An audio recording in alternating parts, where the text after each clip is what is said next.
Could you elaborate this topic a bit further? In what dimensions that you see that this trip help you understand Islam in a better way and Muslim people in a better way? If you just look at the externals, you don't get a sense of the spiritual depth of the believer. And that's what I got a sense of in talking to people, particularly some of the our guides on the trip, with whom I had several very long private discussions when we were traveling on the bus. And it was clear to me that they had very rich spiritual lives and a commitment to Islam that you actually don't find too often amongst Christians. These were individuals that not only, said they were Muslims, but they lived their religion. It wasn't just a bunch of words to them. And that really impressed me. And the spiritual, what I call the vertical dimension, the spiritual dimension was very clear and evident. And the seriousness, but that some of the guides had about their religion, but always they still had a sense of humor about things. It didn't make them in any way unusual or anything like that. And that to me was very striking. Like I say, you rarely see that in amongst your average Christian, that sort of depth of commitment. So that was very refreshing to me to see that. What was your first reaction when you first heard the call to prayer in Turkey? This is going to sound pretty trite, but it's to a Westerner who's mainly been, of course, in the United States. I've visited Europe fairly extensively, but it's you can tell you're not in Western Europe or America anymore. It strikes one initially as somewhat exotic. It's quite lovely too. I like the chant of that, and I like it. What did you feel when people praying together in mass? And what is the feeling that you got when you visited mosques in Turkey? Well, we in the Christian community, particularly in more conservative faiths like the Roman Catholic, and even in my faith, I'm a Lutheran, we kneel to prayer as a congregation. So I kind of equate those two. Now, we don't have the 5 times a day prayer, but still, it didn't seem that that didn't seem that exotic to me. I mean, people praying together, I think, is a good thing to share.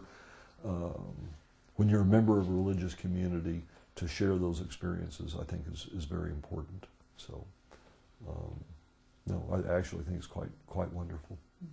Did the trip also help you reevaluate yourself, like become a better Christian when you come back from Turkey? Yeah, no, I mean that's what was so striking to me about visiting with Turkish Muslims was their commitment, and it made me want to recommit when I came back. So it had a powerful impact on me, very much so.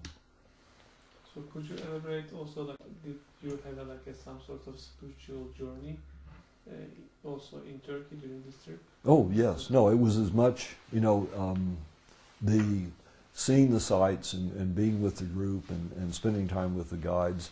That was the physical part, but that was the means of a spiritual journey as well, and allowed for a great deal of spiritual growth. So, to other people that are contemplating doing this, I would emphasize that is even more important than the seeing the sights, the touristy sort of things, is the fact that here's an opportunity for some true spiritual growth, and an understanding that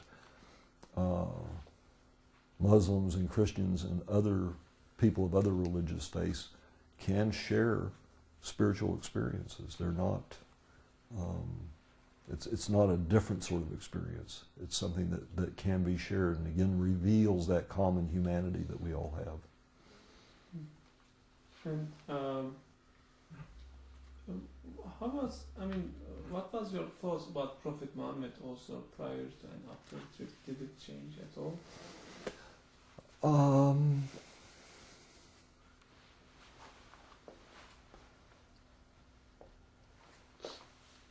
I actually don't think it did.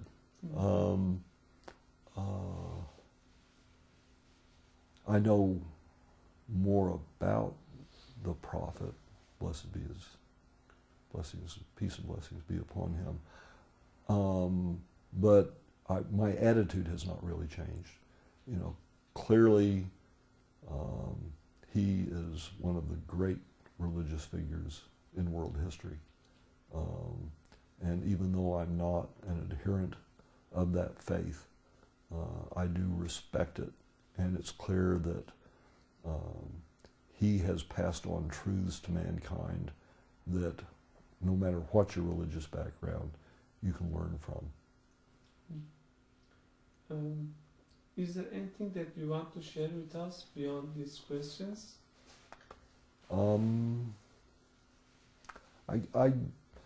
Part of it is I would like to send on the message of Mr. Gulen, and that is peace, dialogue, tolerance. And I think sometimes we don't talk about it enough, although he does, the importance of love for all people. And that these are important values that we should all grasp. And instead of being divided, that we need to come together and ignore the message of those who want to divide us. There's too many in the world out there. There need to be more voices for unity. And if you want to say something to sponsors and host families in Turkey, what would you like to tell them? Again, the sponsors and host families, their generosity in funding these trips is just, it's absolutely incredible. And it would not be possible without them. So they have my heartfelt thanks for their generosity and for the work that they are doing for the movement and for world peace. Thank you very much. Thank you. Thank you very much. Thank you.